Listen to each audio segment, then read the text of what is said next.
जिस मीडिया को देश की हर एक घटनाओं के बारे में संज्ञान लेना था वो मीडिया नहीं दिखा। जो प्रधानमंत्री 2014 से पहले बहुत हुआ बेरोजगारों पर अत्याचार, अब की बार भाजपा सरकार भाइयों बहनों मित्रों इसरो अंतरिक्ष में फेंकता है और ये मित्रों कह के पूरे देश में फेंकता है और ऐसे नेताओं पर थोपता है भारत। चाइना में घुसकर क्यों नहीं सर्जिकल स्ट्राइक कर रहे हैं? चाइना का चौ नहीं बोलते, महंगाई का मौ नहीं बोलते। आप अपने टीवी चैनल में बैठकर किराए का ऑडियंस, किराए का गेस्ट और मदारी का नाच दिखाते हैं। हम लोग अंधभक्तों की तरह है गोबर को च्यवनप्राश समझ के नहीं न चाट रहे। महंगाई तो उसे नजर आएगी ना जो मजदूरी करता है। देखिए, एसएससी जीडी 2018 में भर्ती परीक्षा निकाली गई थी। 60,210 पदों की रिक्तियां निकाली गई थी, जिसमें कुल 54 लाख लोगों ने फॉर्म फिलअप किए थे और फॉर्म भरने में 100 रुपये लगे थे।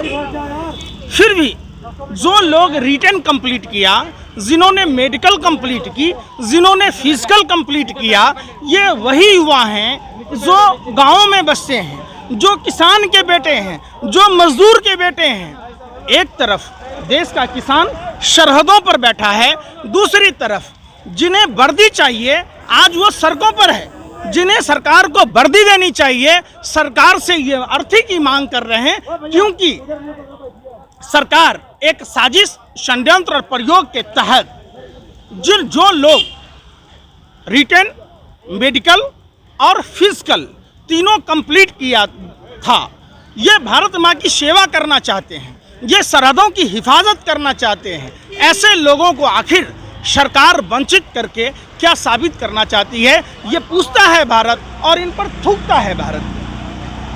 जहाँ जहाँ धरना प्रदर्शन होते हैं वहाँ आप होते हैं, आखिर ऐसा क्यों?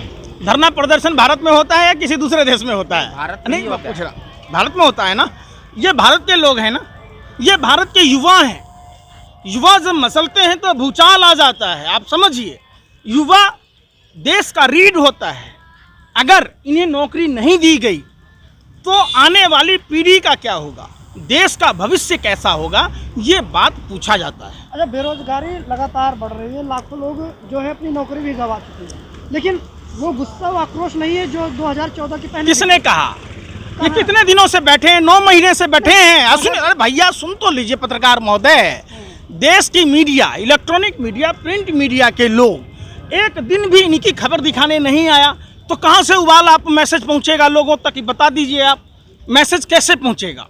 जिस मीडिया को देश की हर एक घटनाओं के बारे में संज्ञान लेना था वो मीडिया नहीं दिखाती। क्या दिखाती है? सीरिया में ये हुआ, अफगानिस्तान में ये हुआ, अफगानिस्तान से कुत्ते को रेस्क्यू किया गया। तो भैया अफगानिस्तान का कुत्ता जिसको रेस्क्यू किया गया आपका रिश्तेदार है, लेकिन ये देश के युवाओं के बारे में कौन सोचेगा, इसकी बात नहीं कीजिएगा, क्योंकि आपकी रिश्तेदारी नहीं है और इस पर टीआरपी नहीं बढ़नी है। सवाल पूछिए ना। सवाल उठता है कि नित्यानंद राय जी जो गृह राज्य मंत्री थी, उन्होंने लोकतंत्र के मंदिर में लोकसभा में कहा था, क्या कहा था कि अर्धसैनिक 21 सितंबर को कहा था कि 1,11,000 पद रिक्त हैं। बीएसएफ में 25,926, सीआरपीएफ में 26,506, सीआईएसएफ में 23,906, एसएसबी में 18,643, आईटीबीपी में 5,784, असम राइफल में 7,338। फिर भी इनका सपना क्यों तोड़ा गया, ये सवाल सबसे बड़ा सवाल है। और देश के वो तमाम लोग जो लोग अपने को बुद्धिजीवी कहते हैं, जो पत्रकार जगत से हैं, जो फिल्म सेलिब्रिटी हैं, विराट कोहली के कुत्ते पर ट्वीट करने वाले प्रधानमंत्री, आज देश के युवाओं का भविष्य खराब हो रहा है। कई लोग तो ओवर एज के कारण छट गए जो क्वालिफाइड थे। आप समझिए कि इन लोगों को कैसे वंचित किया गया इन अधिकारों से। वो प्रधानमंत्री बेरोजगारी का बो नहीं बोल पाती।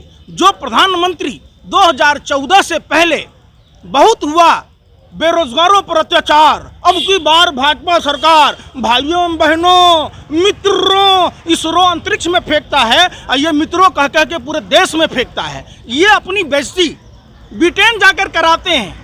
अरे भाई, आप प्रधानमंत्री भारत के हैं भाई, आप बेइज्जती होने के लिए क्यों गए?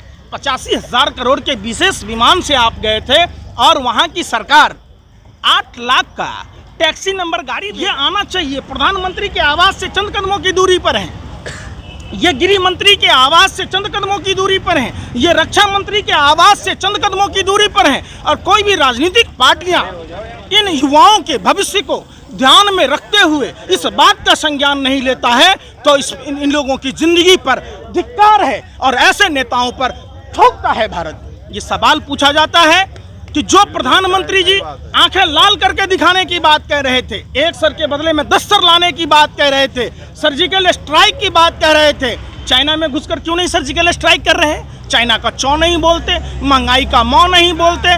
जो आपने अभी उत्तर प्रदेश में अमरोहा में देखा होगा, जिस 15 वर्षीय युवती के साथ बलात्कार हुआ, गृह मंत्री जाते हैं दूरबीन लगाते हैं ऐसे।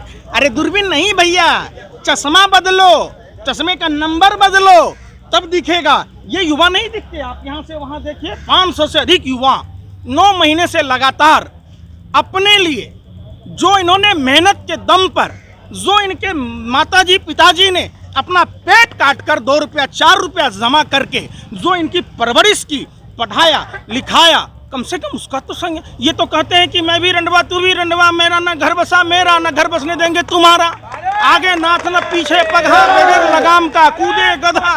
जिसको देश की समस्याओं को सुनना था, आज वो आदमी पूरे विश्व का दौरा करता है। भगवान न करे इनको दिल का दौरा फिरे।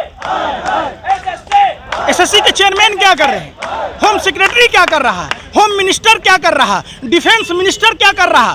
क्या देश की सरहद की रक्षा करने वाले ये भारत माँ के वीर सपूत बनने जा रहे हैं, तो इनको क्यों वंचित किया जा रहा? ये इन नेताओं से सवाल पूछता है भारत और इन पर थूकता है भारत। अच्छा, एक कड़वी सच्चाई है कि महंगाई 2 गुनी हो गई है, बेरोजगारी है, और आरोप ये भी है कि भाई सब कुछ बेच दिया। लेकिन कहीं न कहीं अरे भैया बात तो सुन लीजिए, कहीं न कहीं प्रधानमंत्री मोदी और भाजपा आज भी जनप्रिय और लोकप्रिय है। ऐसा क्यों? किसके नजर में जनप्रिय लोकप्रिय है? आप लोगों की नजर में? ग्राउंड में नहीं, कोई ग्राउंड में नहीं। अरे भैया ये ग्राउंड नहीं दिख रहा है, सड़कों पर बैठे हुए हैं। पूछिए कितने आदमी इस बात को स्वीकार करते हैं? आप जाते ही नहीं वहाँ। आप अपने टीवी चैनल में बैठकर किराए का ऑडियंस, किराए का गेस्ट और मदारी का नाच दिखाते हैं और ताली बजवाते हैं। वहाँ 5-5 हज़ार रुपया देकर गेस्ट को बिठाते हैं। क्यों? क्योंकि सबको रजत शर्मा की तरह पद्म सम्मान लेना है, Y+ की सुरक्षा लेना है, क्रिकेट कंट्रोल में मेंबर बनना है। जो भारत का लुटेरा, जिसके कारण भारतीय बैंक डूब गया, आप समझिए, उन लुटेरों को राज्यसभा में सदस्य बनाना है। जी न्यूज़ का मालिक सुभाष चंद्रा कैसे बन गया राज्यसभा का सदस्य, बता दीजिए।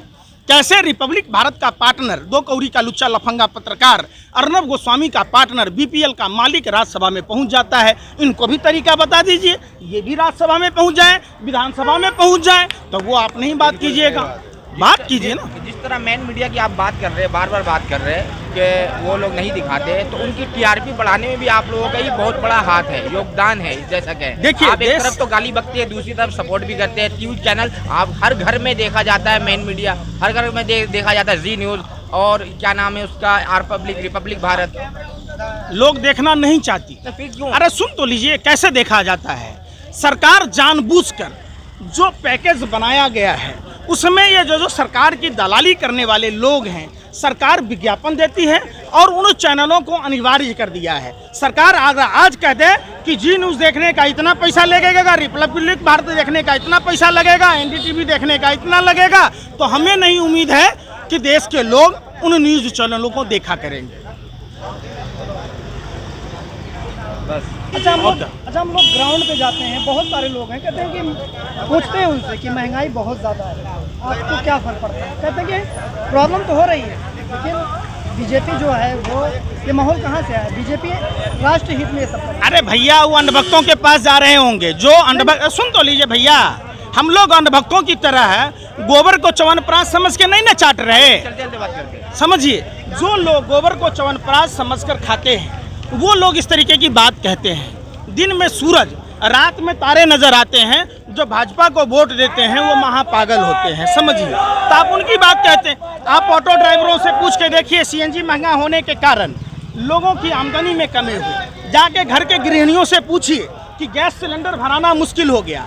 जो महंगाई के मुद्दे पर आपको अगर देखना है तो गांव के बस्तियों में जाकर देखिए, घरों में जाकर देखिए, जो खाद्य तेल 60 से 70 रुपये मिल रहा था वो खाद्य तेल आज 200 से पार कर गया।